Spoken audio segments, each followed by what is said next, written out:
perfect. And Galen, right? Hi, Glad folks. Nice to meet to, you all. nice to meet you. And I see we also have another guest, Alexandra. But in the meantime, very happy to moderate this panel and to meet you all. Nice to see you again, Rosaire. Nice seeing you again, Alba. Hope you had a good week and everything is running smoothly. My Very school life intense, end of term, so yeah. It feels so long ago. I just finished a master's in UCL on digital technology and public policy, and Rosé used to be one of my lecturers, so that's why I just said that it feels a long time ago in terms of academic calendar. yeah. Okay, as I understand, we're just in a matter of minutes, we're setting up the live streaming in social media, so we have a wider outreach of audience because definitely, in addition to the people who have registered to attend the Zoom meeting, we'll want to expand the audience. And since, from my understanding, the UN Association Albania has also quite a large audience in social media from the young people in Albania, not only, but most of them, as you know better, they're very familiar with social media, so they just, click on live streaming and that's it. We don't want to miss this opportunity. Right.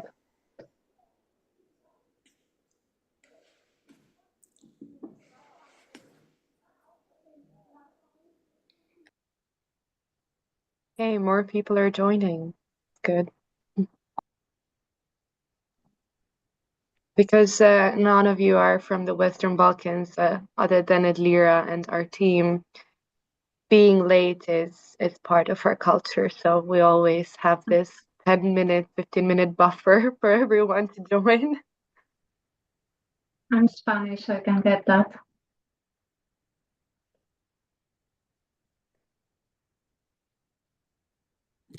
We'll try to stick to the timing. I am quite a strict moderator usually, but I'll try to manage the time so we have enough time for Q&A at the end, but also enough time to have an engaging discussion.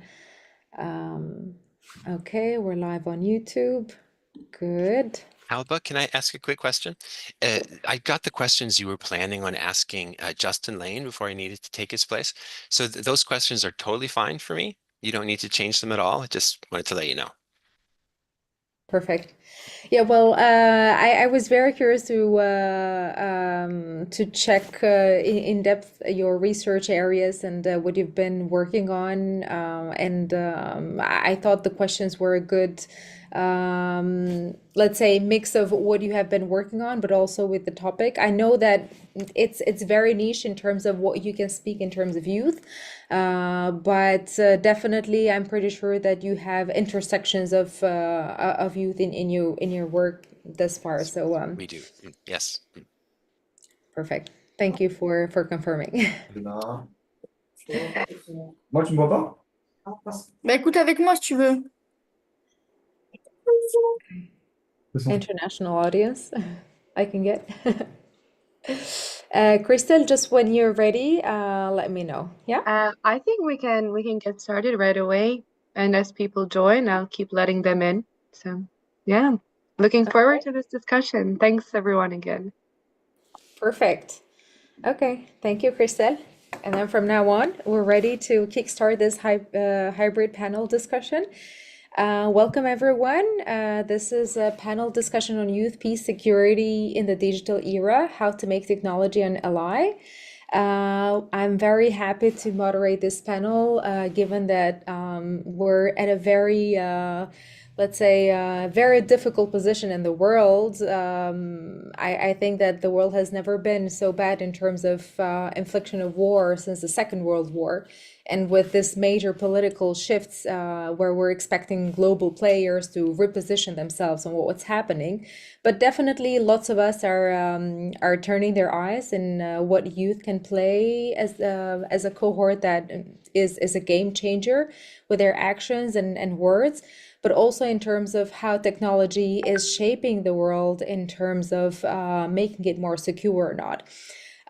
Starting from this background in the world and zooming in into the Western Balkans in Europe, I'm very happy to moderate this panel with distinguished guests. Well, first of all, they represent broad and diverse areas of expertise. I'm happy to have here Galen Lamphere England from Extremism and Gaming Research Network. Excuse me if the pronunciation of the names is not correct. Please feel free to correct me whenever. Mr. Laurent Schulz from Culture Pulse, Edlira Joleshi from Cybersecurity and Cyber Governance expert, and Dr. Rosaire Pujadas, who's a researcher and lecturer at University College London in digital innovation on the Department of Science, Technology, Engineering, and Public Policy. Thank you once again for joining us today. As I promised to be quite a strict and a good moderator to allow for everyone to have an engaging discussion, but also for our audience to have enough questions asked at the end. I want to kickstart the discussion with a broad question in terms of your areas of expertise. Do you think that nowadays technology is contributing to a more secure world or not? And is technology providing maybe more area for the youth, or let's say more opportunities for the youth to contribute to making the world more secure? Please feel free to take the lead, whoever wants to start first.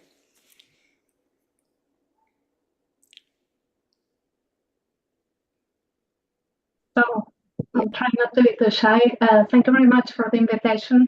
And I would say, as always, I come from a socio-technical background. That's my way of seeing the world. So in my view, technologies are never good or bad per se. So they can bring positive outcomes. They have potential for empowering and enable positive change, but they are also associated. They have associated risks and negative outcomes potentially. But also more importantly, I think whenever we talk about technology, we have to consider the specific context of application, as well as the broader socio-political and regulatory context. And I think that's very important when we talk about conflict and peace building, because those are, of course, complex matters in which, when we talk about how technologies can exacerbate or mitigate and resolve conflict, of course, conflict cannot be separated from the political, historical, and economic and cultural dimensions, right? So technology is always one piece of the puzzle. So after clarifying this, I think still the question is relevant, but maybe what I would highlight is that it's not so much about quantity, if there is more or less peace or more or less opportunities, but I think I'm particularly interested in qualitative changes. So thinking about what does technology change in a sense. So probably there are new ways of generating risk. And I think in the panel we have people that are more they are experts and not me on cybersecurity, for instance. But of course, new technologies have brought in new forms of crime, but also even of cyber war and cyber warfare, etc. And of course, we need to consider that when we talk about security and the risks that they bring. So I would say, I don't know if it's a matter of more or less, but definitely they are different. And of course, then there are new ways by which we think about security, right? So we think in terms of cyber security and new forms even of creating units in defense and etc. that consider those potential attacks. And on the other hand, definitely there are also potential, and I think I'm always keen also on thinking of keeping the energy for trying to keep trying to think about the possibilities that we have for change, and I think it's kind of our responsibility. So indeed, digital technologies can have potentials for positive change. In general, if we think in a very abstract sense what digital technologies are and how they can contribute, I would say very abstractly, they facilitate the storage and also exchange and analysis of data. And that can be applied in many contexts, such as, for instance, analysis, improving the analysis of conflict in processes of conflict mediation, for instance, and the UN refers to a report and specifies how this is one of the possible applications. But I would say one particular aspect that I focus more on, given my background, at least as a researcher, is the potential for communication and spreading information. And that again comes with good potentials and bad. So in terms of how the youth can contribute, there has been the prospect that social media and new technologies can facilitate new voices, can enable new voices to participate in debate, also in processes of peace building, etc. So I think we need to keep on this potential. However, that comes, and probably we will be talking more about it later, it comes also with its challenges.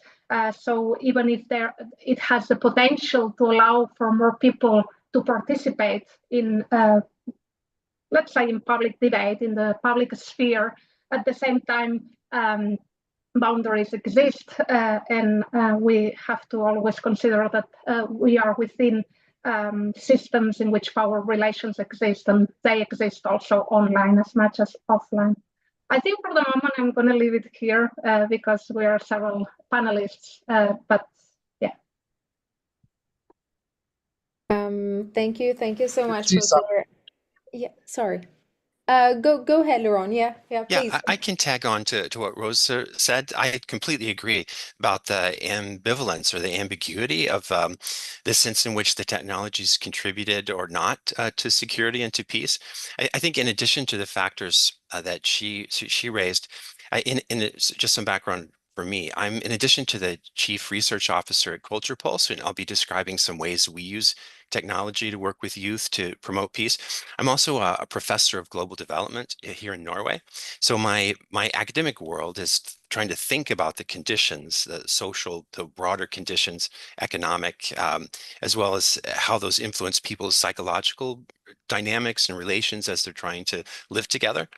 So the even broader picture than what Rosa was pointing to is that technology is one of the macro level or structural social factors that's been pushing society to get bigger. But we also have to remember that population density, so more people living close together, population size, large scale societies, our ancestors evolved in small scale societies, about 80 people only interacting with other groups every once in a while. Also, the information technology has expanded so much in recent centuries. Transportation, the capacity to travel and meet different people so quickly. All of these factors, these macro level factors, are creating a new world for youth. I mean, for all of us, but especially for youth. 10,000 years ago, 1,000 years ago, a young person would not be able to interact with so many people of so many different cultural backgrounds. They wouldn't be able to travel, to go to new places. They wouldn't have all the information. And so our brains didn't evolve for this. And so youth have to work really hard and adapt quickly to try to understand their role. But they also tend to be the most resilient, the most innovative, the most energetic, the most revolutionary. And so in that sense, it's both a great, all this technological and other factors are a great boon, a great possibility for peace, but they can be used, as Rosa said, any technology can be used for good or bad. So one of the tools that we use is called multi-agent artificial intelligence modeling. And I might say more about this later, but the reason I bring it up in this context is we've used these tools already to work with the UNDP in Bosnia and Herzegovina, as well as other places, Palestine.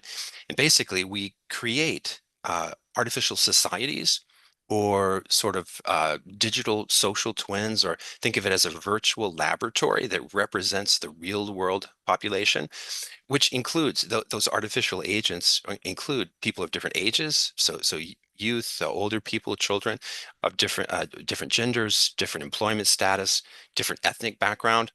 And then once those models, once that digital twin is created and validated, then you can run all kinds of experiments and tests to explore hypotheses about what's causing conflict or what's causing peace. You can test policies in these virtual social laboratories. In my experience, for example, we had, and now with this, we had a project with Cambridge University, the Wolf Institute, that just ended last year, where we involved the European Democratic Youth Network, and several young people from all over came to Cambridge University, where we worked on developing a model of Northern Ireland, the conflict between Protestants and Catholics in that region. And my experience is that with tools of this sort, and there are lots of tools, but tools of this sort, many young people, especially those interested in peace, jump right in and have insights and are able to inform the models, both in terms of assumptions, things that we older professors might miss, but also ideas for how to use the models in ways that perhaps we wouldn't have thought of. So in that sense, I think it's ambiguous, but I tend to be optimistic that if we work together, if we find the right people and get them in the room with the right tools, that technology overall, I think, and I hope, can in fact help youth be more involved in promoting peace.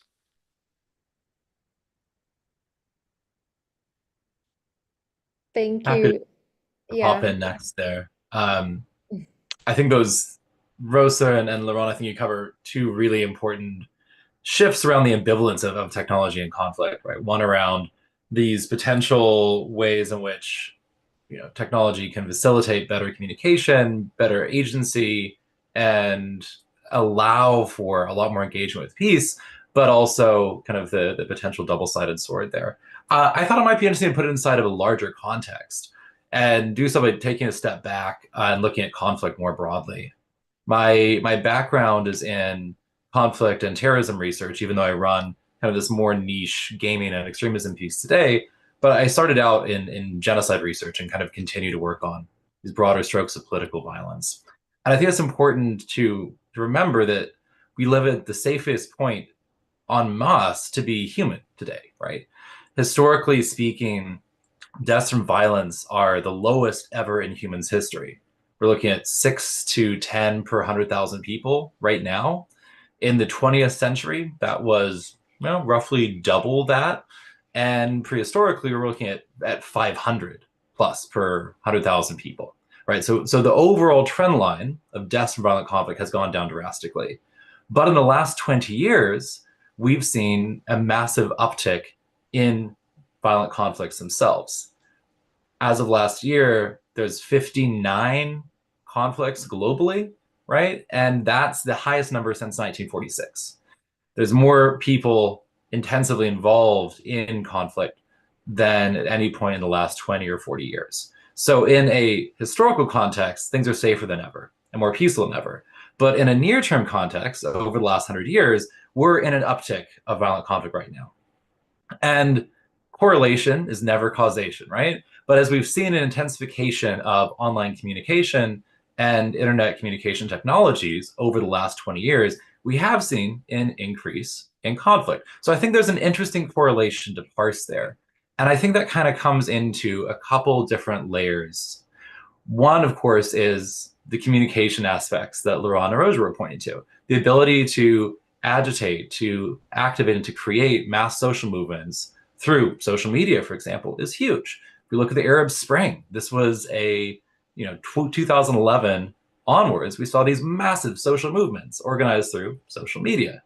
But most of them flopped, right? The sad part of the Arab Spring is that every single instance failed, at least in the beginning. I mean, Syria last week, we finally seen al-Assad leave. That's great. But that took a lot longer than people thought it would. And in the end, it wasn't a social media-led movement that ultimately led to his ouster. Maybe some contributing factors in there. But so I think there's this complicated dynamic where more communication can certainly drive social change, especially for younger audiences. But there's still the countervalence. There's still the thing on the other side of the scale. And those are all the structural factors that are still largely state or non-state power actor based. Terrorist organizations, non-state armed groups, and state actors who leverage technology for surveillance, for promoting the ends of violent conflict, and for using those to generate, in terms of new Gen AI models, disinformation, autonomous weapon systems, and better apparatuses of control. So I think there's this tricky piece. Technology can always be used for tons of different ends, but the organizations and the institutions with the greatest resources and power tend to leverage it at scale faster. So where does that leave us? I think, like Laurent, I'm also optimistic, right? I think the ability to learn and use technology asynchronously is definitely not evenly distributed. Most of you on the call are younger, right? And that's great because you've already learned how to use a phenomenal set of tools very, very quickly. And I think that adoption of technology is always higher among younger audiences, which is great. At the same time, will that counterbalance older institutions of power that have a vested interest in perpetuating conflict? I'm not quite sure, to be honest. And that's a tricky place to be in. But I think it's a really interesting set of questions, and I'm looking forward to continuing to explore them. So thanks for having us here today.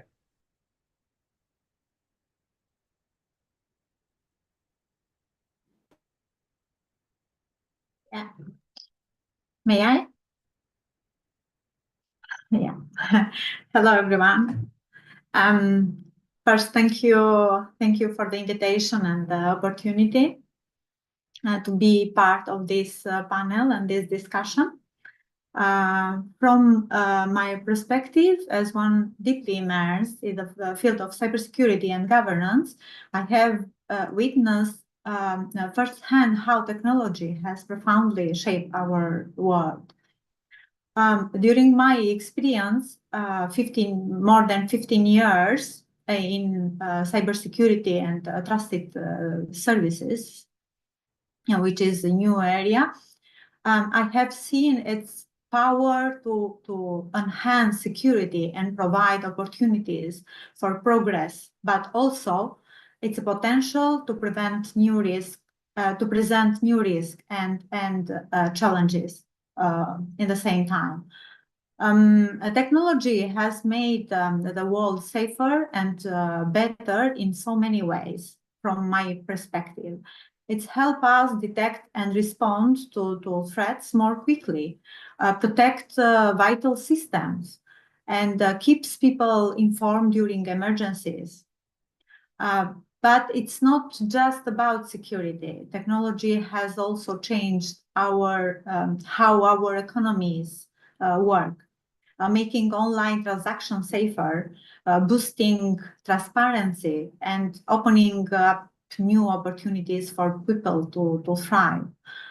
Public services have become more efficient and accessible too, with technology simplifying processes and helping more people get the support they need.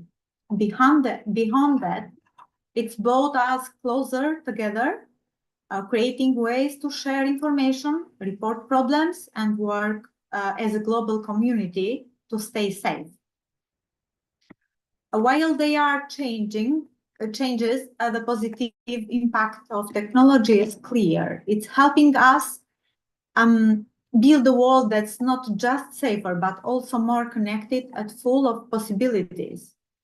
Leading the development of Albania's national cybersecurity strategy, I have worked to strengthen our resilience to emerging cyber threats, and coordinating efforts from international organizations such as the UN, NATO, and OSCE has reinforced my belief in the importance of using technology to protect critical infrastructure and mitigate risk. However, I have also learned that technology is not inherently secure. It is a dynamic tool that requires constant vigilance. While we can use it to detect threats and respond to them more efficiently, it also created new vulnerabilities that require innovative solution. In most cases, these vulnerabilities are also related to the use of the internet, of course. When it comes to youth and peace building, I see technology as a powerful enabler. It provides young people with platforms to collaborate, learn, and advocate for positive change. Through my work is promoting cyber safety and coordinating capacity building initiative, I have witnessed the transformative potential of technology to empower youth to contribute for a more peaceful society. Digital tools and the internet enable them to cross borders, share ideas, and build networks, often providing solutions to the world's most pressing challenges. However, I'm equally aware of the risk. Technology and the internet can expose young people to harmful content and serve as a vehicle to hate speech, cyberbullying, radicalization, and other illegal activities. This dual nature underscores the need of society to work together. On one hand, governments have a responsibility to build the right digital environment, but in the other hand, industry and civil society have an important role to play in this process. Through inclusiveness, we can influence the empowerment of education, as well as by raising awareness and creating supportive environments. We can ensure the technologies serves as a force for good. Reflecting on this experience, I strongly believe that technology has the potential to create a safer and more peaceful world. However, it is up to us, policymakers, educators, innovators, researchers, to shape it in ways that prioritize safety, inclusion, and empowerment. This beliefs guides on my ongoing commitment to cybersecurity and youth protection, ensuring that technology remains a tool for progress and peace. Thank you. Thank you, Tlira. Thank you all for your contribution and insights. Just as I predicted, this would be a very good question as a warm-up for our audience to walk them in the topic. Well, I can sense already that it's going to be quite an insightful discussion, given that all of you combine a very interesting background coming from social sciences and technology. So you're able to actually see both of the worlds and provide us the more, let's say, more expertise on how we can address this topic. And actually, I would pick up from what Rosaire mentioned at the very beginning on what has technology changed. And I think that your question really grasps the sense that we're living nowadays with technology, that we shouldn't be seeing it as a black and white kind of discussion, but more a nuanced one where we're aware both of the positive sides, but the negatives that are intended or unintended. And given the latest aspect, I want to walk in with a question on disinformation, as I know that you, Rosaire, have quite an extensive research experience when it comes to public policy and new media. Now, we know that disinformation has become quite widespread, and maybe most of the audience is also familiar with the recent news of Romanian elections actually being subject to disinformation, and actually, measures being taken just because of that, and canceling the result of the elections. Now, most of us might be familiar with some of the simplest form of disinformation, when somebody reposts or comments on something that it's not true. But definitely disinformation happens in a more structured way, in a more complicated way, especially when it's organized. So I would be curious to ask you on what are some of the technological tools deployed to foster disinformation online, and especially in social media, and how this kind of structured disinformation has contributed to decrease security, not only in the online realm, but also in the physical one, especially that is affected of what's happening online. Thank you very much, Alba, for the question. And I think you point already to kind of important aspects of this issue, which is that I think we need to consider both how and who and why these wrong information, wrong facts are produced and spread, but also how they are spread. And both questions are important to consider. So on the one hand, I think we can start by distinguishing between misinformation and disinformation. In one case, it's not done on purpose necessarily. So you might be spreading wrong information without knowing that is wrong information. So those are inaccurate facts. Still, the spreading of misinformation, even if it's not done on purpose, is problematic, of course. So if you're spreading information, let's say, that relates to health, which is wrong, it might have effects on health, right? But there is another one that maybe is even more problematic, that is disinformation, as you were mentioning, that is the creation of wrong information on purpose, and usually that can have really destabilizing effects, and also there is a motivation behind it that usually, of course, is problematic. And also it seems problematic because it can destabilize democracies as well, right? So, but still, as I say, also this information can be problematic, as I say, for health security in many aspects as well. So when we talk about, as I say, disinformation, I think it's worth thinking about how this disinformation is created. And I think that new technologies, of course, are making it much easier to create fake information, and even these deep fakes. So with generative AI particularly, we can see that it has become much easier to produce wrong information, right? And even to produce wrong, in that case, for instance, images and fake videos that look very realistic, and therefore that's highly problematic indeed. It brings yet a new challenge in terms of security. There is also, as I say, though, and it's worth considering, the issue of spreading this information, because if one creates a wrong information and it doesn't spread, that wouldn't be problematic.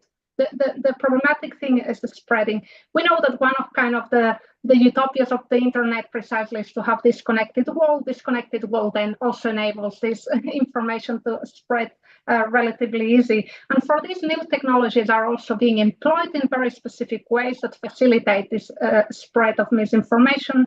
And some, I think, have to do with almost systemic ways that have been built over time. So the platformization of what I would call the platformization of the infrastructures of our everyday lives have very specific business models that kind of favor, they want to favor that people click to certain content, because there are business models associated to advertising as well. And that has generated models that have developed quite a lot of expertise as well, and technological capacity to target information very specifically. This targeting of information, we know since Cambridge Analytica particularly, how that has led to big changes in democratic process, by which the way in which information campaigns are run has changed over time. And this is problematic both, as I say, the targeting of information, but also when then is connected to disinformation is even further problematic, right? That can generate, of course, echo chambers and bubbles because of the targeting of information that can create polarization. But in addition, as I say, if you add to it disinformation, that can create even more disruption to the public debate. In addition, if we talk about the use of the new technologies, and artificial intelligence is not only used to produce fakes, but also to distribute them much more easily through bots, for instance, the creation, for instance, of fake profiles. From what I've read in the news, we were talking about the case of Romania. It seems that many new accounts of TikTok were created that were spreading information.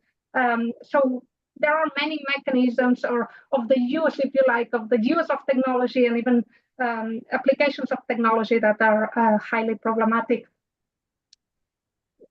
The challenge as well is then how to address this. There are mechanisms such as fact-checking, etc., that are not always very efficient.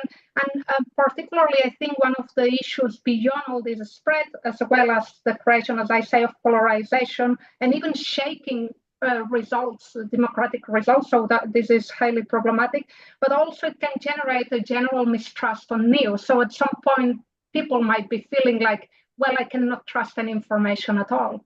So yeah, I think that's, you've asked a very relevant question in terms of conflict. I started trying to be positive, but of course, this is something very concerning and to be worried about indeed.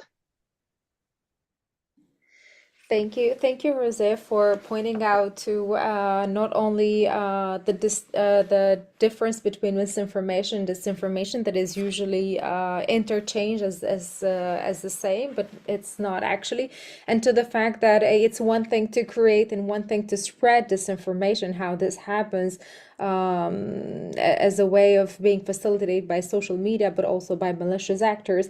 I want to pick up from your last comment in terms of disinformation creating general mistrust among the society.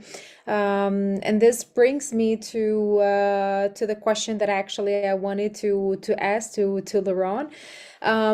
You previously mentioned about this labs and studies among the population and how they're adapting to well, not adapting, but studying how they would react in different situations and how they would now in the age of technology and digital technology. And you've done great work working with youth in terms of creating these labs for conflict resolution and conflict management.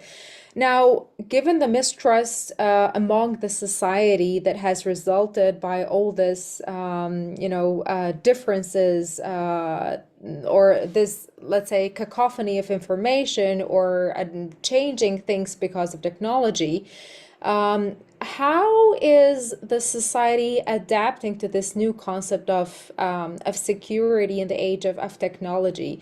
You mentioned that youth are more prone to, or let's say easier, adapted to the technology and the new form the world is taking.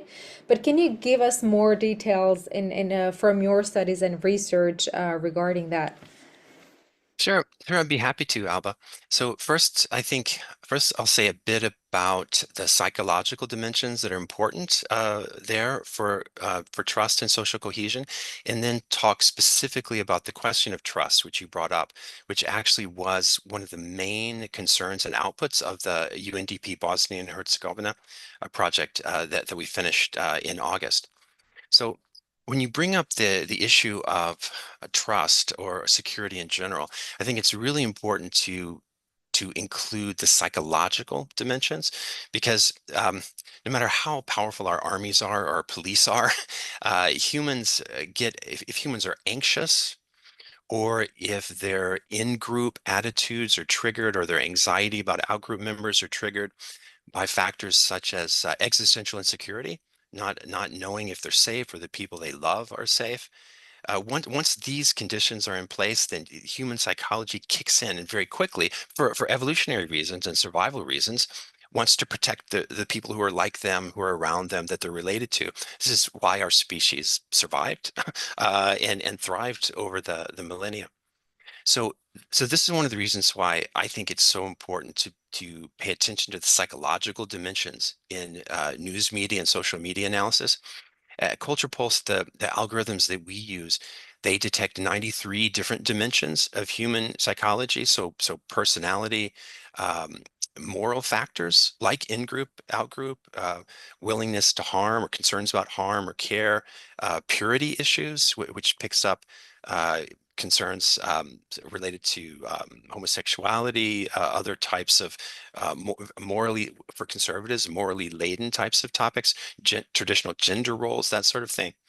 So if I think we have to be careful, of course, but we also can take advantage of developments and new technologies that are able to include and even understand the way in which human psychology drives either a sense of security or a willingness to go into conflict. And so one of the main tools that we use is called the Aries platform. Automatically every 15 minutes updates news media in a particular region or country or even part of a country, and detects how those 93 dimensions are operating, which ones of them are driving conflict or driving cooperation. And so this has been used in lots of different contexts by the UNDP and other NGOs as well. To turn to the second part, in the project we did for UNDP Bosnia and Herzegovina, the main question that they had, which was part of their portfolio, was increasing what they called social cohesion or trust. And there were two different dimensions: the horizontal trust, so trust between different ethnic religious groups. How can that be enhanced? And secondly, vertical trust. How can the population as a whole trust the institutions, government, and other organizations in the region? And so clearly, the ability to trust vertically and horizontally is a key. So the UNDP there wanted to know, what are the mechanisms that drive that kind of those two types of trust up and down, and what are the societal conditions, economic conditions, other kinds of demographic conditions, policies related to gender. That was one of their main concerns. So we created a model of Bosnia and Herzegovina in which they could test different policies and hypotheses about how those psychological dimensions of different segments of the population, youth, older people, men, women, how those anxieties and a willingness to trust went up and down under different conditions. So there's a kind of toolbox to play with different policies.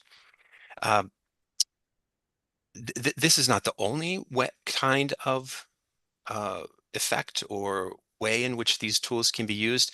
We've also done social simulations that address topics that are adjacent to it, like climate change, climate mitigation, green transport, food loss and waste. We have several European Union Horizon grants where we're working with many nations in many different cities to use these kinds of technologies. Social simulations are multi-agent artificial intelligence models to create digital twins of the population that we're interested in, and then run all kinds of experiments to see how to improve openness to climate adaptation and other issues, all of which are either directly or indirectly related to security. And just to finish with what I said earlier, in my experience, many youth, especially youth who are already concerned about and prone toward peace building, are really eager to and very helpful contributors to these kinds of projects. Thank you, Laurent, and thank you for the positive note at the end in terms of youth being very engaged and quite active contributors to your research and labs. Also quite impressive in terms of creating these models to actually to actually grasp or see, how a certain society would react given the changing factors. I think this is also a very empowering way how technology can help us address the new threats of that are coming not only from technology but from various factors. And you briefly mentioned the climate change one. There are quite a lot of intersections that we could also focus on in terms of climate change, environment, technology, and how they all add to security and the perceived security. However, that would need another panel for us to discuss, which we can suggest to the UN Association for next time, next year's Peace Week. But without diverging too much from our topic, I want to go back to the discussion of security, youth, and technology, more like closely focused. And I want to go to Galen to tell us a little bit more in terms of in terms of how the youth is interacting in a world where security has changed, the perception of security, the perception of conflict has changed. And this not only because of how youth use technology, but also because of other very mainstream habits or things that we do, like gaming. Galen has a background on extremism and gaming, and I want to briefly ask him how this perception of conflict and security has changed among the society, but also among youth, given the jumping from the gaming industry. Sure, thanks, Alba. So I'll give a brief introduction to gaming and the intersections with extremism, radicalization, and conflict, because it's not necessarily the intuitive jump that you might think of. So about 4 years ago, we started an organization called the Extremism and Gaming Research Network, the EGRN, and that originated out of kind of two streams of life. One, conflict and extremism research, and the second, because I've been a gamer my entire life. I've always been an avid gamer from early like Elder Scrolls 2, Daggerfall forward to now. That's a very outdated reference, but I've always loved games. And I started to see my day job, the sort of violent extremist trends, narratives, and motifs that I was monitoring for work, showing up in online gaming communities where I would go to decompress. There's always been undercurrents of violent misogyny, racism, homophobia, anti-Semitism. That's always been present across various corners of the internet, and especially across gamer communities and sub-communities. But during the pandemic, that became much more weaponized and very concretely applied towards the ends of violent extremist organizations and terrorist groups. So put out a call to other researchers in our field and said, look, is anyone else seeing this? And the answer was yes, we are seeing this globally.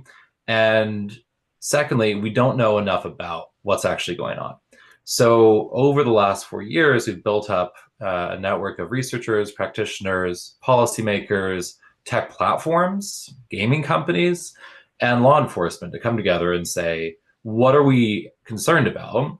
What are we actually seeing concretely in terms of threats across gaming surfaces?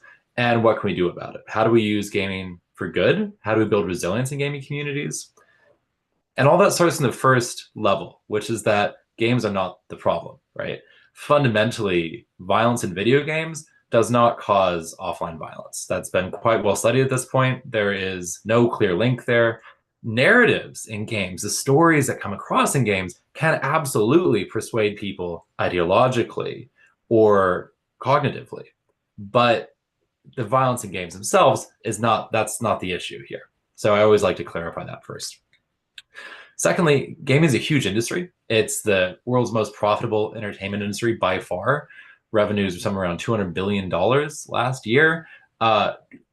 Dwarfs music, film, TV by a long shot. So gaming is really big business now and affects a vast number of people. 1 in 4 humans play games of some type on a regular basis now. Of course, some of that is just Candy Crush, but we dive a little bit deeper and we find, wow, millions and millions and millions of people play games every day.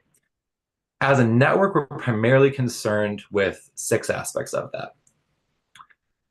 A huge portion is because modern games are multiplayer by and large. They're social, and they're social ecosystems, starting from the game itself, where you're playing with other people, to the ecosystems around them, right? Whether you're playing Fortnite, whether you're playing Roblox, whether you're over in Call of Duty, you have all the surrounding ecosystems in Twitch, where you watch someone as a live stream. Then you go to Discord, where you have the actual server or the guild that you're part of, layered on more social aspects. Those social aspects are why games are amazing. Games build really strong pro-social connections between people, but they're also the same sort of connections that can be abused for harm by malign actors. So what do we see those malign actors doing? They make their own games. They try to get their narratives out there. We've categorized over 155 extremist and terrorist games and modifications for existing games over the last 30 years. So it's actually not a new trend. It just had never really been examined that much before. We see games being used for communication, so to build community, but also to recruit individuals. So we have instances of ISIS affiliates and Al-Qaeda affiliates, as well as neo-Nazi and white supremacist groups, actively recruiting individuals through online games and communication platforms around them.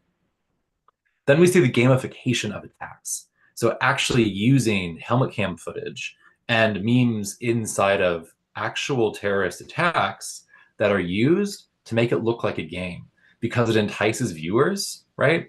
It looks like you're actually watching a live stream on Twitch, but it's a terrorist attack. And that tactic draws in more viewership. It increases the virality of the video itself, and it draws more people to the cause.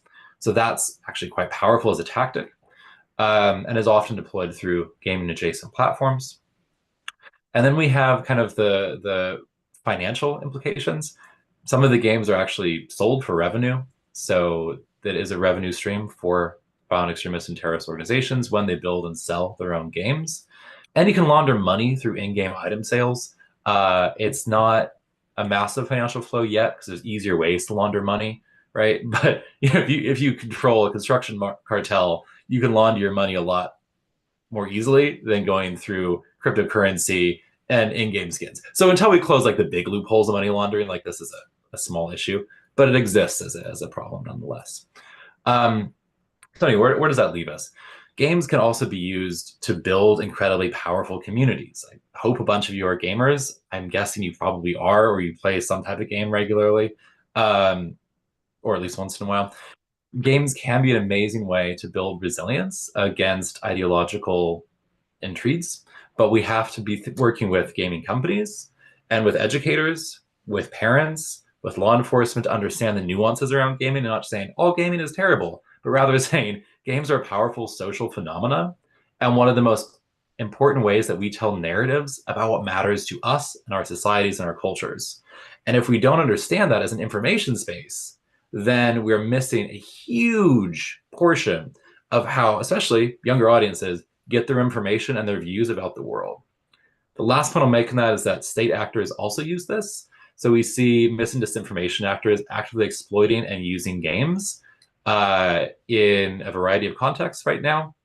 That's an emerging area of influence operations, but it is one that is actively being used precisely because they're an important way to tell narratives and persuade people, and to build communities around that. So this is not unique just to terrorist and violent extremist actors. We also see state actors using games to further their ends. Anyway, I'll leave it there. I can go on for literally days about that, but I'm glad I get to share a few moments. Thanks. Thank you, Galen. I'll get back to you with the second question, but thanks so much. I have heard or read about the gaming industry, but I didn't know that it had so big pockets or deep pockets when it came to violent extremism and security. Very interesting. Thank you for sharing all this information with us. You mentioned that it takes a bunch of actors to actually address this, and you mentioned that during the pandemic you've reached out to law enforcement as well in terms of addressing the new phenomena.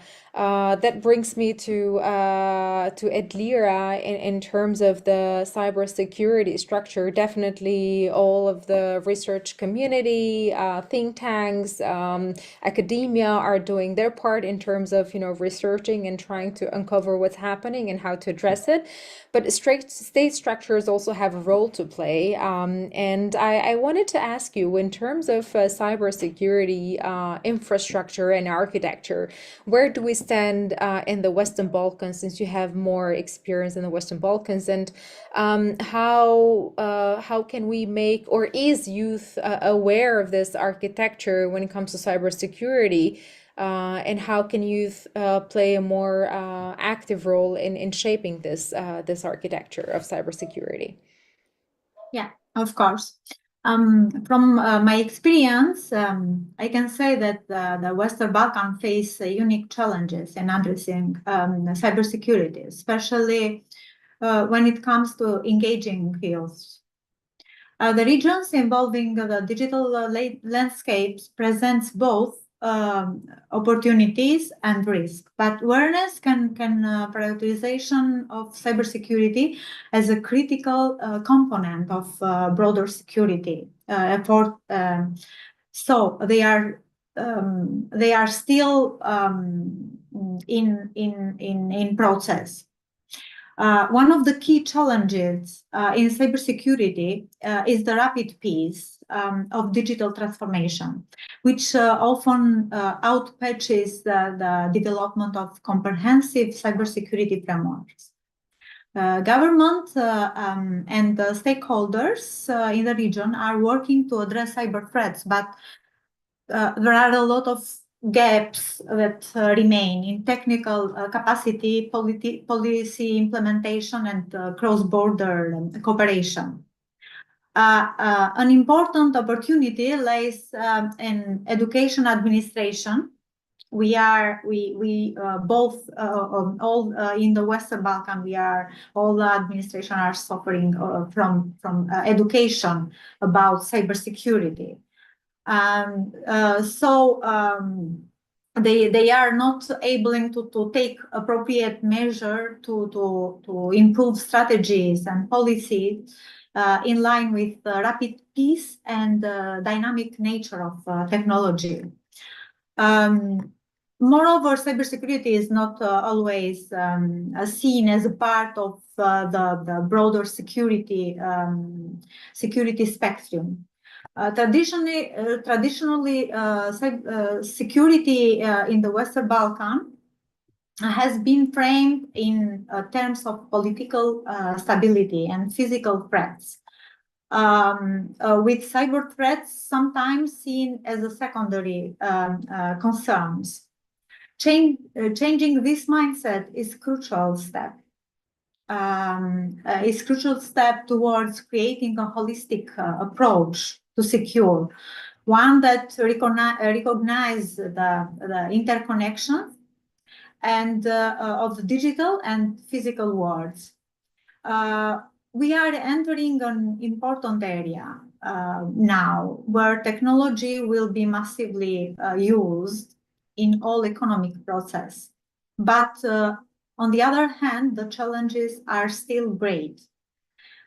Youth and children, especially youth and children, as the most active user of digital technology, are both the most vulnerable, but at the same time, they can be the most powerful to drive change in this area, because they embrace fast, more fast the technology and the changes in this field. To address these challenges, it is essential to invest in education and capacity building for young people by integrating cybersecurity into educational curricula, launching awareness campaigns, and creating opportunities for them. to engage them in cybersecurity field. But this step to engage them in cybersecurity field, they cannot protect. They cannot only protect them, but also empower them to be at the forefront of a safer digital future. My experience in coordinating awareness campaign and fostering collaboration with local and international stakeholders has shown me the value of young people as a beneficiary and contributor to cybersecurity efforts. Especially in Western Balkan, their meaningful engagement can be key to addressing current challenges and build resilient and secure future. Thank you. Thank you. Thank you, Edlira, for sharing this with us. So you mentioned that, well, if I try to sum it up, it's also a matter of resources when trying to address the cybersecurity scene in the Western Balkans and how youth can contribute to that. Now, definitely, we're used to the usual resources, like human resources, but can we use technology as a new resource to fight, this negative aspects that we're seeing now, for example, like disinformation? I know just briefly mentioned it in her first intervention, so I would like her to expand more if we can use technology, or how can we actually take measures to prevent disinformation or reduce the disinformation online, and if youth can play a role in that.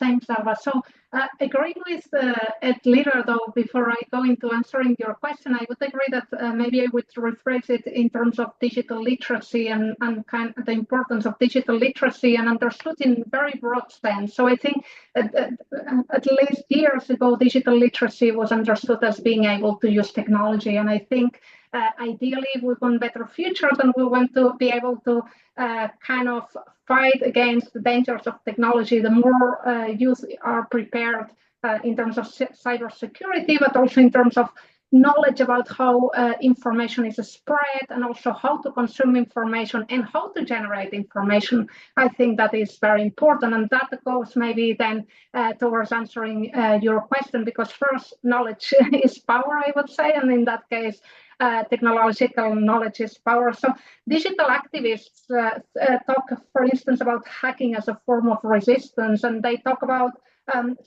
using technology to subvert resistance and the idea of repurposing technology. And I think that's a bit aligned with what Galen was saying, right? That you have these extremist communities in gaming, but also you can think in terms of alternative communities. And it's, in a sense, sometimes using the same technologies or same mechanisms for a good purpose, correct? So sometimes when we think in terms of disinformation and how to fight disinformation, one of the approaches that has been considered is the idea of denouncing fake news and fact-checking, etc.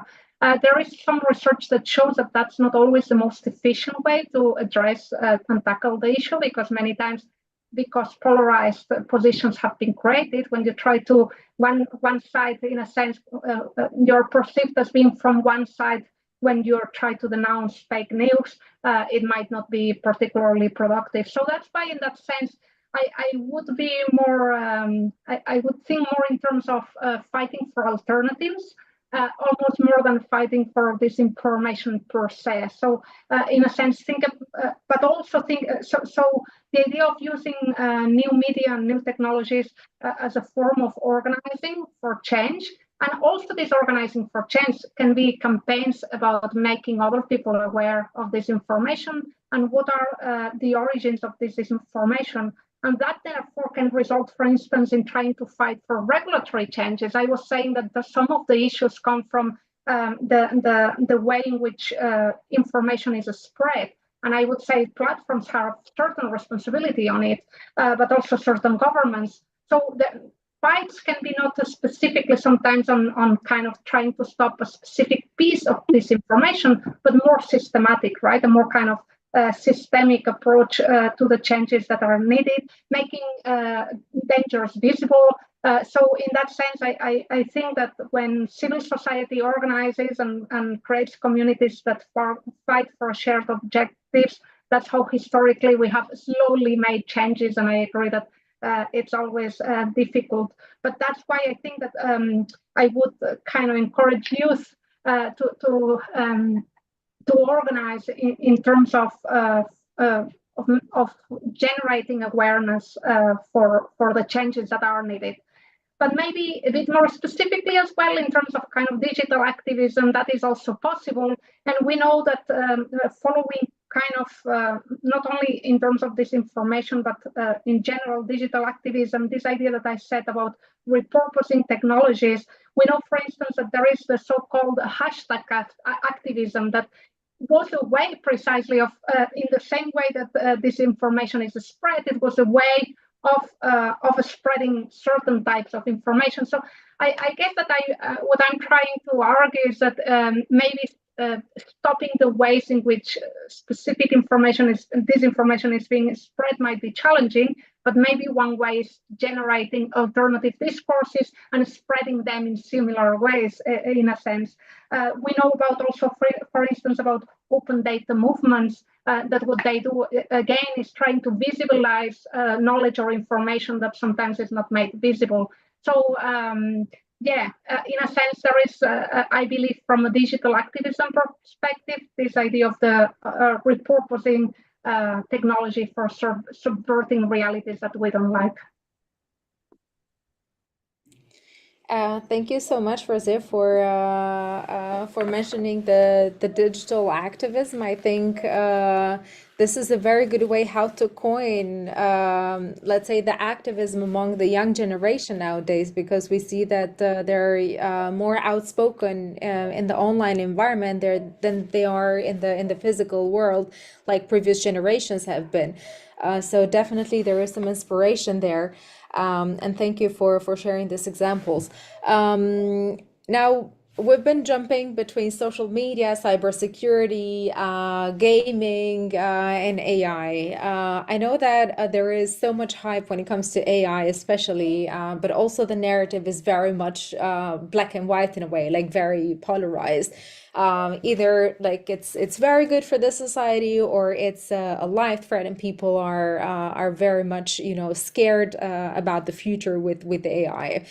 Now, Laurent has shared with us a couple of examples, especially the one in Bosnia, which brings us to the Western Balkans, on how AI is actually being used to model in terms of understanding the future of security in societies.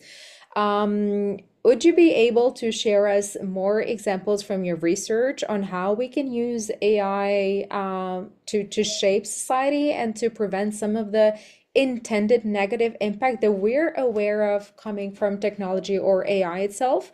Because definitely we cannot take measures about unintended consequences, what we don't know, or the spillover that comes just by the usage of AI or any other technology. But at least for those that we know, how can we use AI for that? And trying, to shape the narrative in a way where we're aware of both worlds instead of positioning ourselves in one side only. Great question, Alba. I think that I do at least two, maybe three examples pop up, which I can go through. But let me preface them with two other comments. The first is that when we were talking about psychological dynamics earlier, one of the psychological theories that's most predictive of when people will get into conflict or become polarized is called identity fusion theory. And basically, this is the idea that when a person's sense of self and their sense of the group that they belong to, the closer those are, the more fused they are. So for someone who sees their for example, being Albanian or being American or being Muslim or being Christian or being a part of a football team or whatever it is, the more they're fused to that group, the more likely they'll get angry and aggressive and even be willing to kill or be killed for the sake of the group because their own identity is so fused with it. So I think this is one of the important social psychological theories for understanding polarization and conflict. It's especially relevant for youth because young people, especially ages, say 14 to 21, that's when their sense of identity is being formed and connected to groups. So that can go really poorly in the case of especially many young men who get associated with terrorist groups, not just young men, but women, under situations of stress and existential insecurity. But it can also go really well if you have, and this is true of young people, if their sense that they identify with with the earth, right, or with a kind of global citizenship, or at least broader than their in-group. And young people have more flexibility, more plasticity, and just to mention climate change again, those people who are most interested in taking climate change seriously and working on it are those whose identity fusion is not connected to their in-group, but is much more universal and broad. So that's one psychological dynamic that's important for understanding it, and that's built into the computational models that we develop. I'll get to my two examples in a second. The other thing I wanted to mention is one of the benefits of this particular type of AI technology, multi-agent AI, is that it gets beyond correlation, and it actually gets you to plausible causality, because you're not just doing a statistical analysis that says 50 a certain percentage of young men in this age join groups that are polarized in 2024 in December. Like that's just a picture.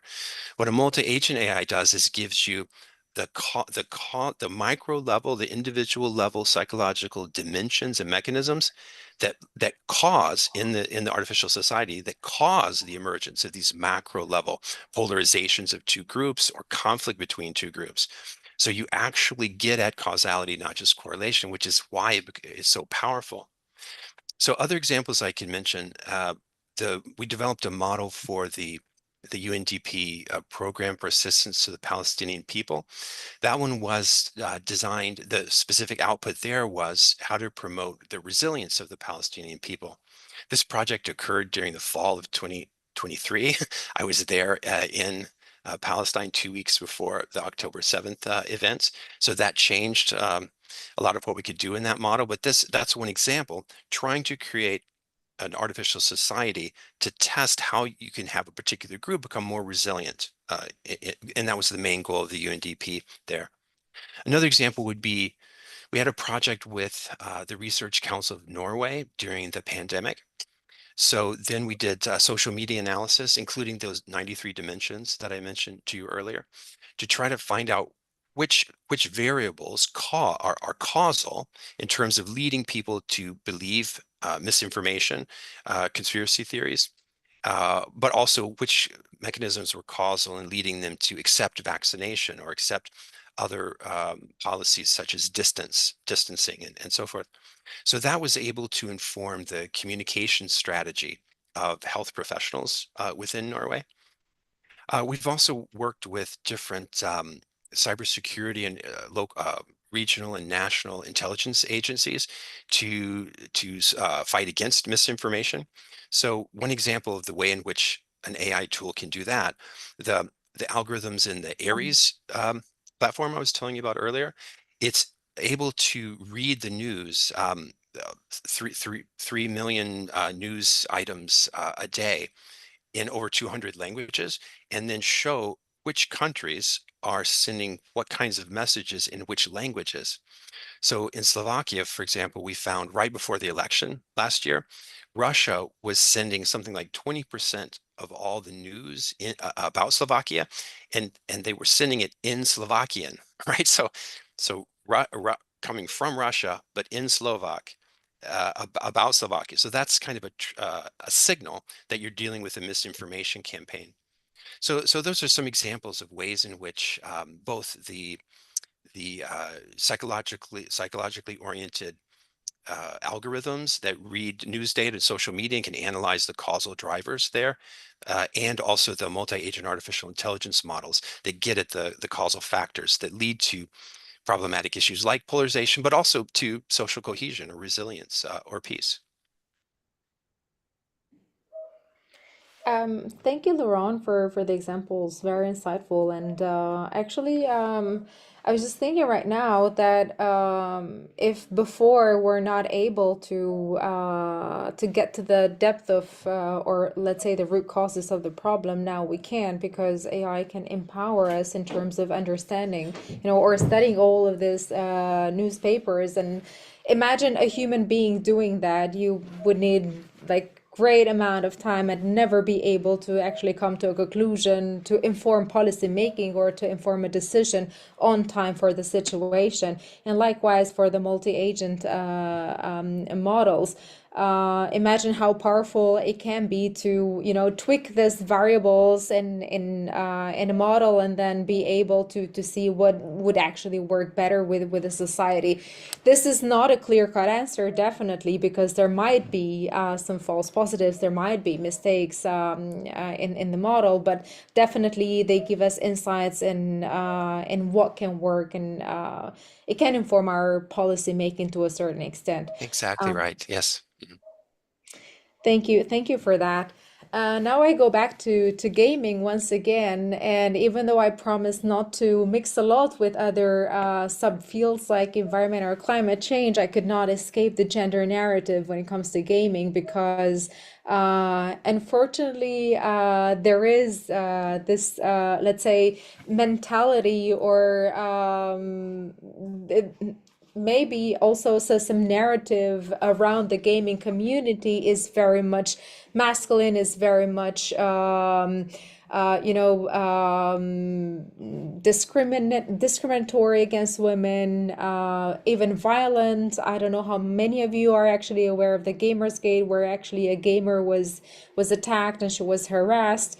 So I wanted to ask Galen, to what extent are things changing when it comes to the narrative or the community ethics when it comes to gaming to be more not more acceptable to women, but more respectful and more gender equal to women, because this is also another sense of security, especially among young people and young women.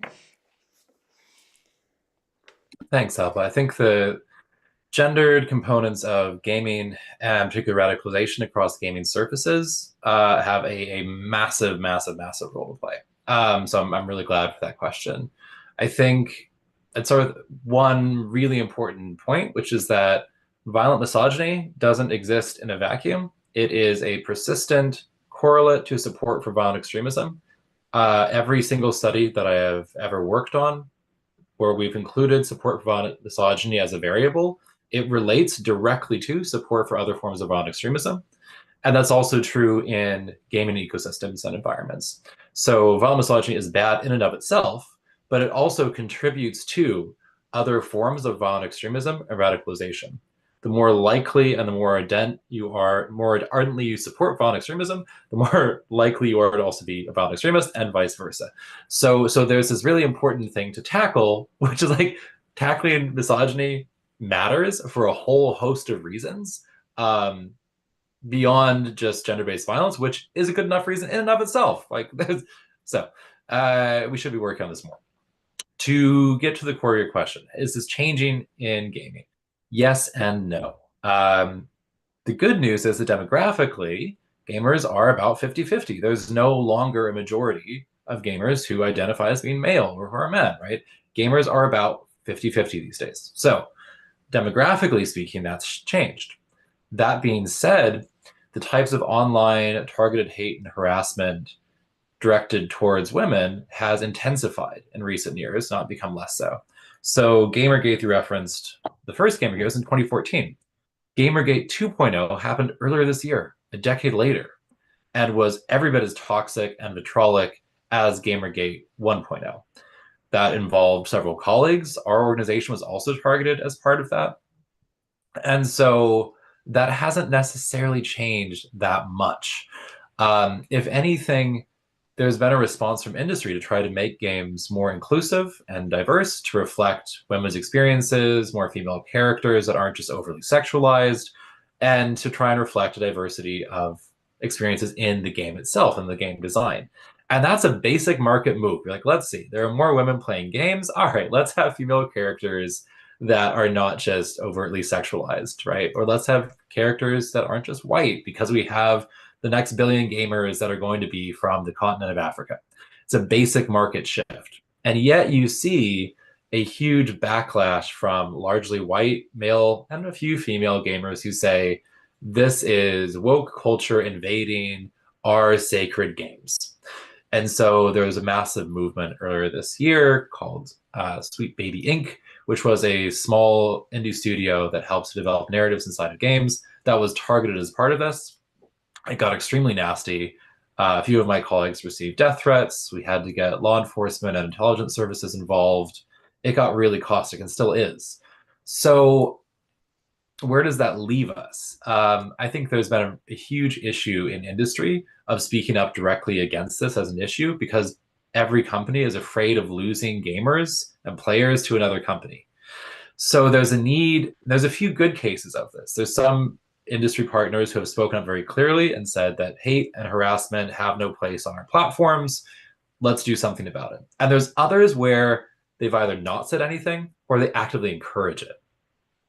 So that's a huge issue. So one thing we try to do is highlight good industry practice where it exists. And I broadly break down responses into 3 categories: prevention, detection, and reaction. Prevention means the type of things where you're building broader community awareness of hate, harassment, and violent extremism. What does it look like? What does it act like? Overtly denouncing it, saying we don't want that here, and building broader things like digital literacy, Rose, that you were speaking to. Or Laurent, you were talking about identity fusion a moment ago. We've done some studies on identity fusion across gamer communities, and encouraging more complex identity reflected in gaming actually helps mitigate against gamer identity fusion, where your gamer identity becomes the only facet of identity that matters. That tends to actually make people more likely to fight or die for their guild, and it maps onto white supremacy and violent extremism when that's present. So more complex identities is actually really important in gaming too. So encouraging that matters. The detection side, AI tools are useful for detecting hate and harassment in voice chats and in text chats.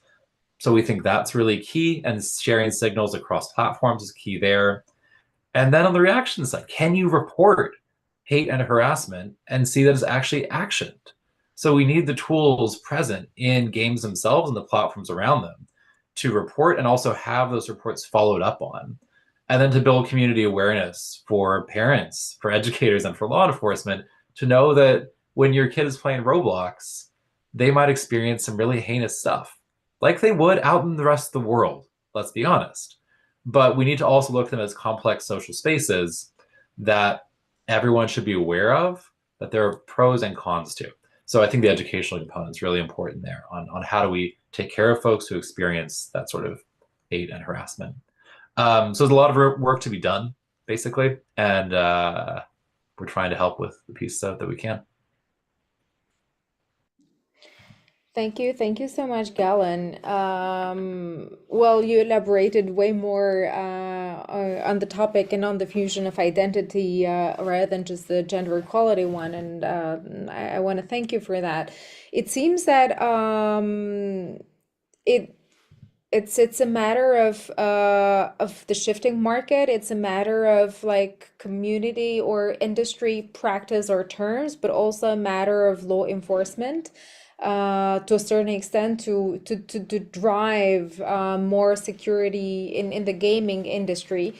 Now that kind of lends me to the last question for Adlira, which is about online safety.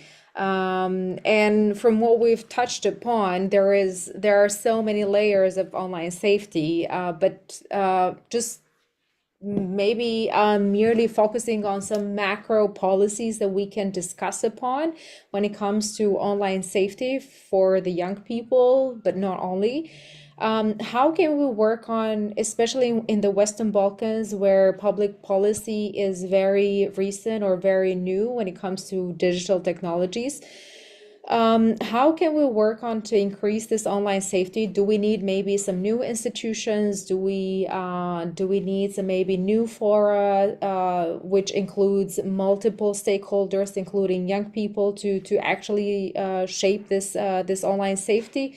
How can this look like from your experience? What can you tell us? What is that we're looking at when it comes to online safety in the Western Balkans? Thank you, Alba. As I said before, I believe that increasing online safety for youth in Western Balkan, but not only, requires a combination of education, collaboration, and active engagement.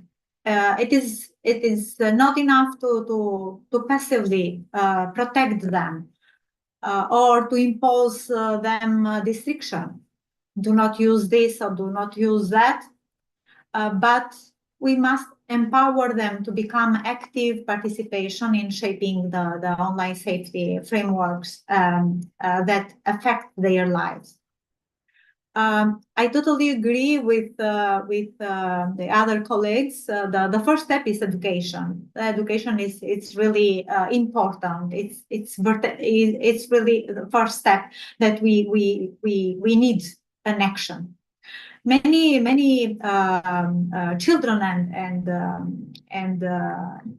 youth in the region are very active online, but lack of knowledge and skills to navigate the digital space safely.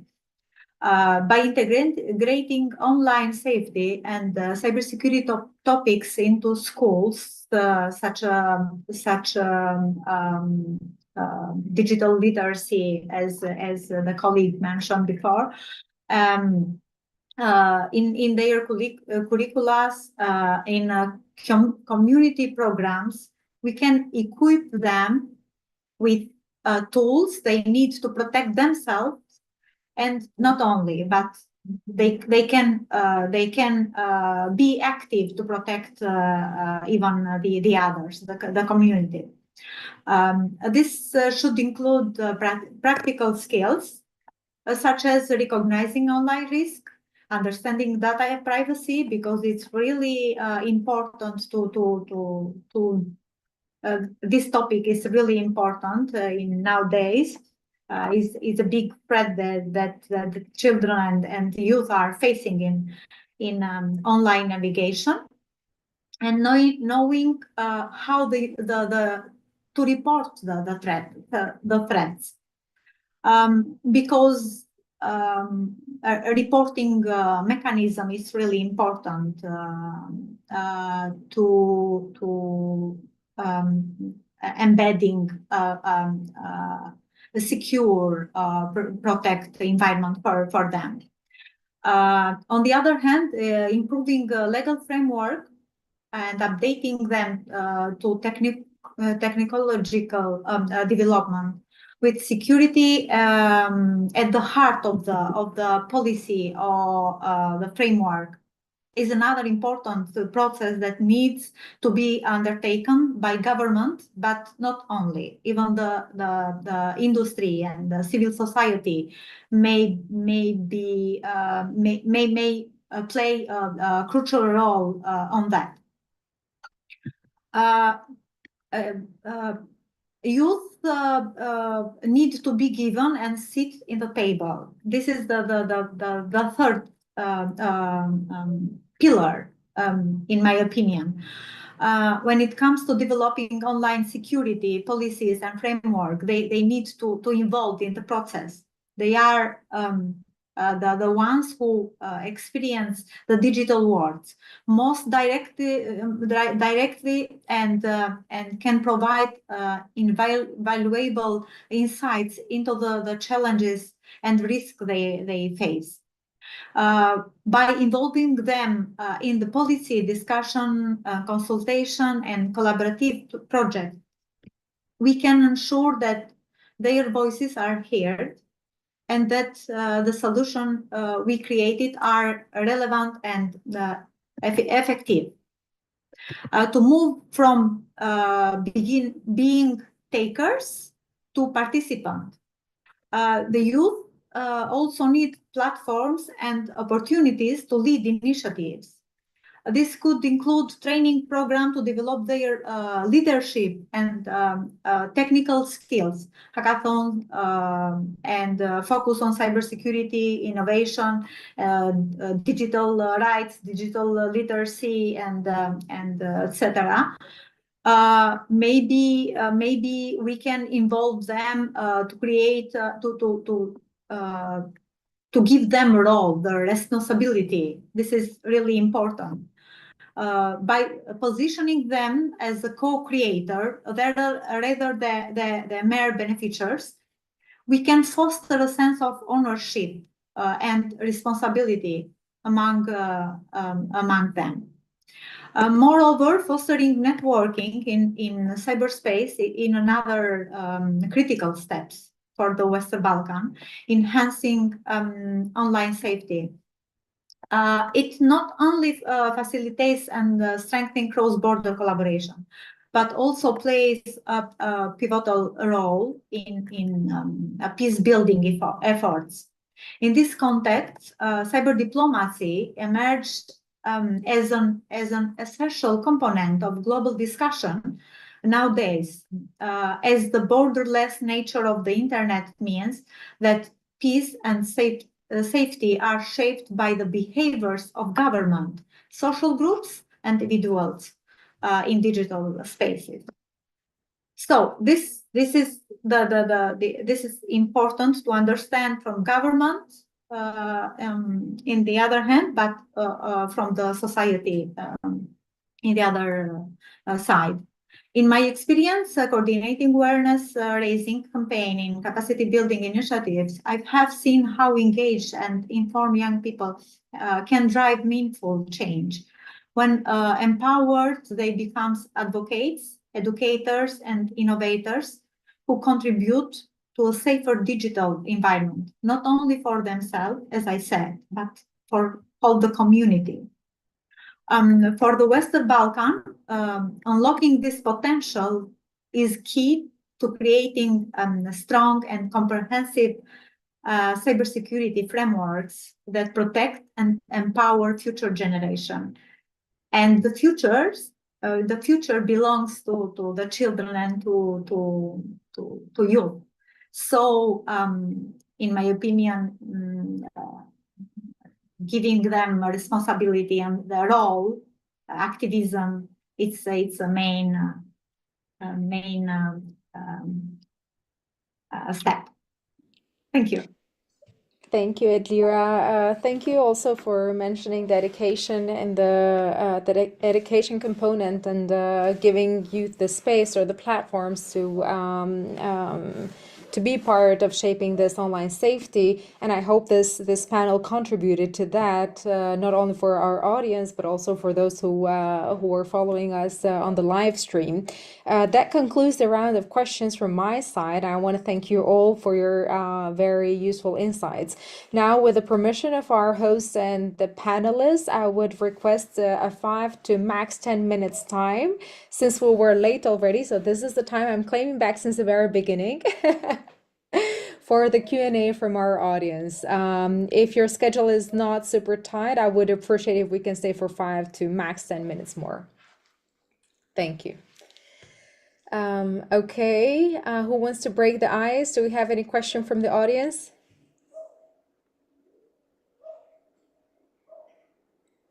Okay, Christy.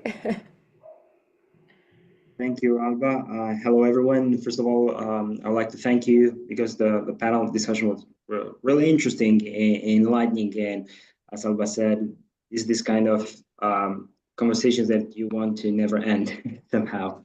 But I'm conscious of the time limit. So I have 2 quick questions, and I'm going to present them a bit, elaborate on the context. One comes, of course, from the recent events in Romania, where extremists won 33% of votes, even though the polls didn't predict he would reach even 5%.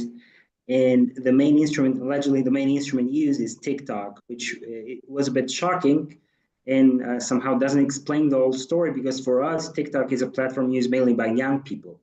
And unfortunately, young people are the ones who vote the least.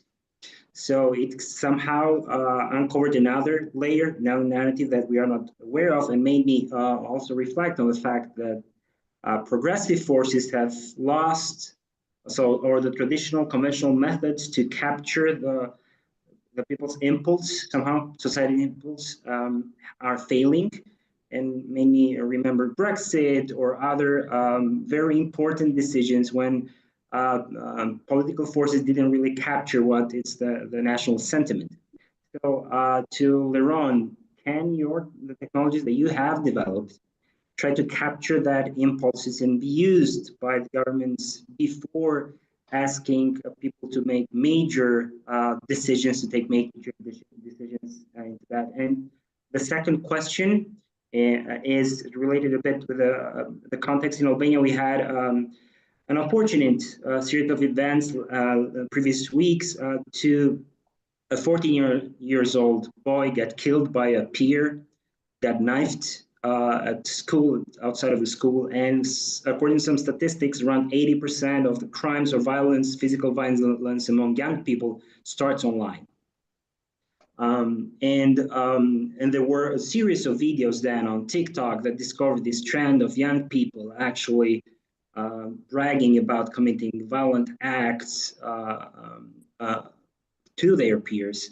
And one of the reactions of the government, the first reaction was that we are thinking seriously to block TikTok and Snapchat using in Albania. Now, do you have previous knowledge on how this kind of measure has worked in other countries? Does blocking access to this kind of platform actually bring more results? And if not, how we can use, what do we need to do to make those platforms safer without blocking, and actually counteract the violence that starts online and then materializes offline?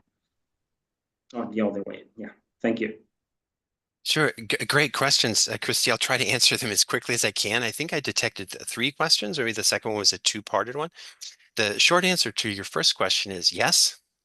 But to a little bit more seriously, the governments have used it and can use it to detect these kinds of, you might call them anomalies, or thresholds, or kind of shifts when types of conversations or behaviors or information are shifting one way or another. The technology can detect that.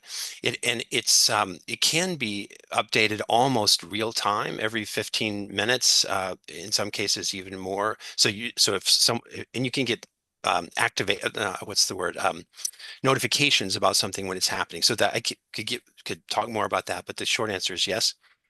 In terms of detecting whether people's discourse online will actually lead to violent behavior, that's a tricky one. It is possible. It's as Alba was saying earlier, you can always have false positives, right? So you have to include humans in the loop, and you have to be careful and sensitive.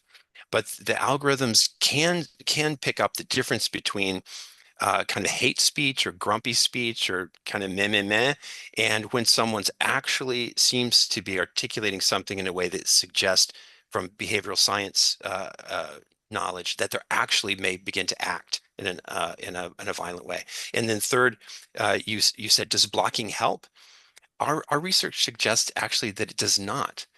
In some cases, it makes it worse, because if you just a quick example, if you block someone from Facebook, then they'll go to Telegram. If you block them from Telegram, they go to 4chan. If you block them, and then they get into smaller and smaller bubbles where their identity fusion is with other people who are angry and feeling left out of the conversation.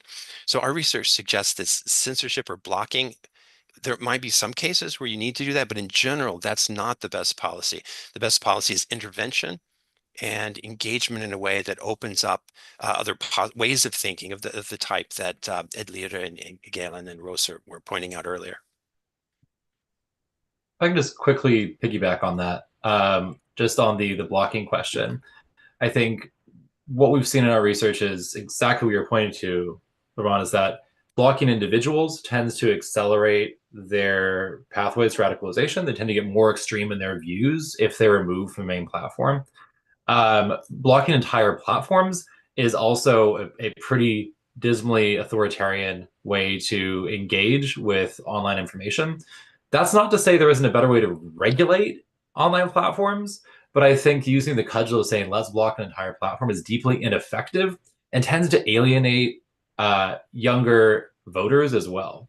So if we look at the US elections, the decision to ban TikTok in the US played a role in reducing youth turnout for Biden and Harris directly. So like, it's a terrible idea if you're trying to bring youth voters into a democratic society to say, let's take away your favorite way to communicate because China. We won't tell you why, but because China. You're like, useless, not helpful. Nuanced regulation, absolutely needed. Blanket bans on platforms, not very effective, unless they are overwhelmingly a hateful, toxic space. Banning 4chan, maybe not a terrible idea. Banning TikTok, awful idea. That's my hot take. And maybe just one little thing adding to, I totally agree with the answers.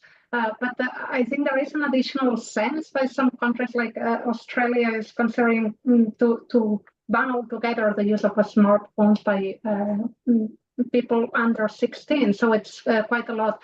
I think it's worth considering, though, how certain countries are realizing that there are problems and they need to be addressed. The question indeed is that the best way of addressing it? And I just wanted to add that apart from all that you have said, which I agree with you, there is the educational part that we have mentioned that already, that is how do we accompany in the use of smartphones? And I think that has been a problem that has been perceived also from the educational sector and so on. So maybe the problem is not banning, is regulating, and I would say, and also how do we think about, helping young people navigate with the use of smartphones and also TikTok, etc.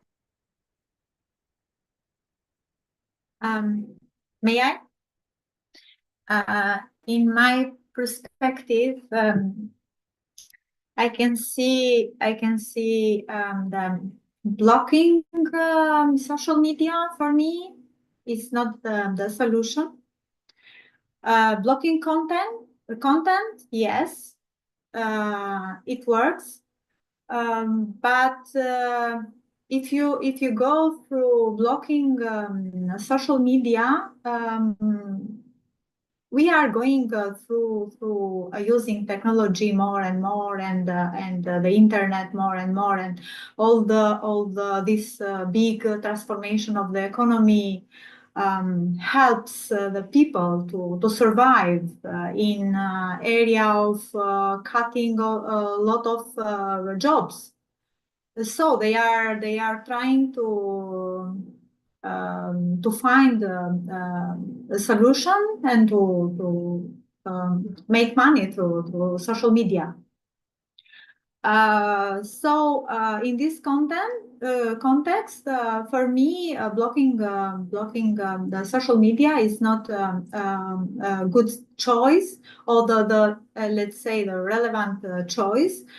Because if you block one, the children or the people in general, they are going to use another tools and another solution will become to invent to develop. For me, it's crucial education, as I mentioned before. Public awareness, and of course to improve the restriction by laws. So this is really important, and this if we go through a national campaign and present the new restriction in this area, people, or children or youth can take the step back.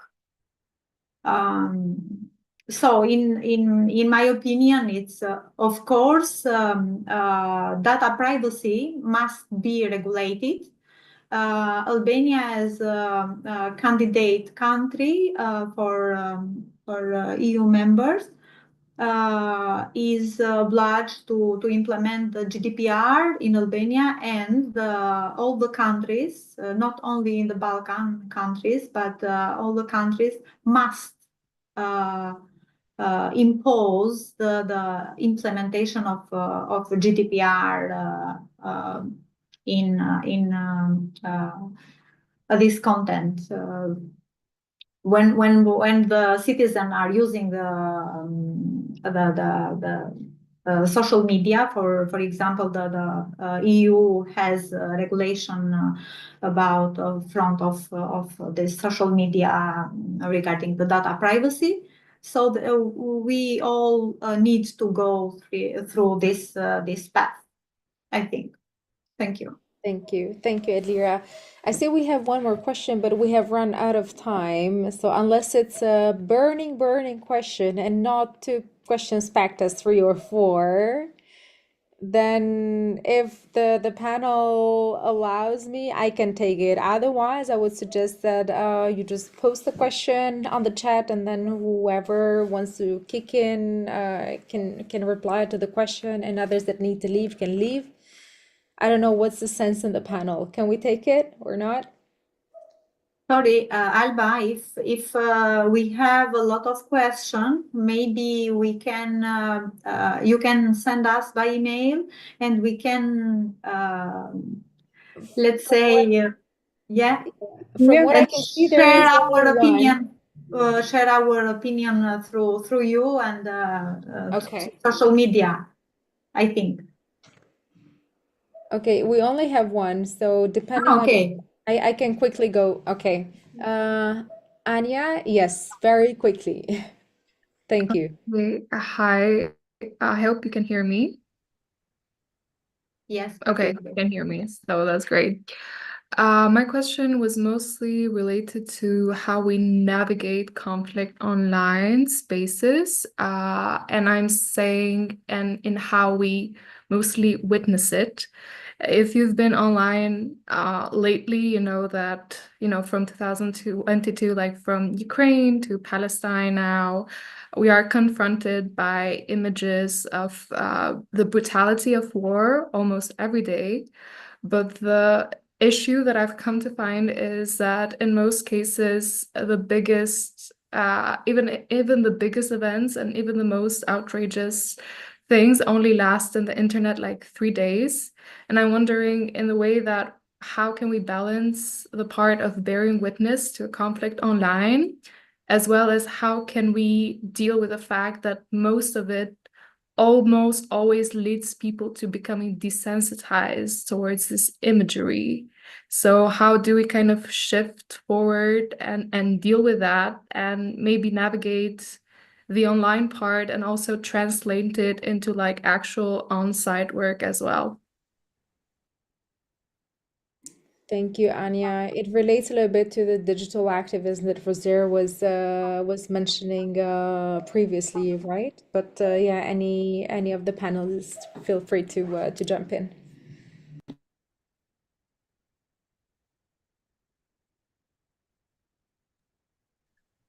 You asked a question to stump the panel on you. I mean, I think like I can speak to that just at a personal level. So that's something I struggle with. Right?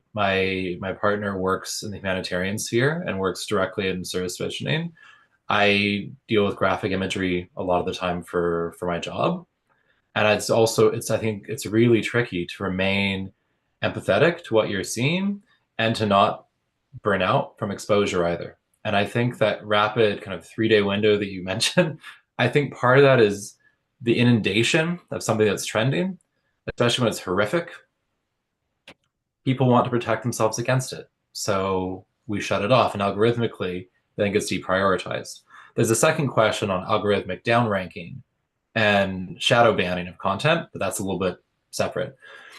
I think the only answer I have for it is to continue to try to remain aware, even if you don't view the most graphic pieces. So for myself, I try to remain updated on conflicts. I want to know what's happening in a genocide. I want to know what's happening in the world. but I'm not going to view the most graphic content. And I make a deliberate choice to try and remove accounts that are posting particularly graphic content, and instead go to news outlets that I actually trust, or to research entities that I trust. So I try to shift my consumption so that I'm not actually viewing it, because I find it too re-traumatizing. But that's just at a personal answer. At a broader level, I'm not sure anyone's quite cracked that one, but maybe my fellow panelists have some ideas. I've certainly not cracked it. This, I mean, you've raised a huge question, which is complex and has so many factors in it. I mean, a full answer would require attention to not just the psychological dimensions, and people are different. Some people are not as affected by violent images, but also the issues related to education that were brought up earlier by several panelists.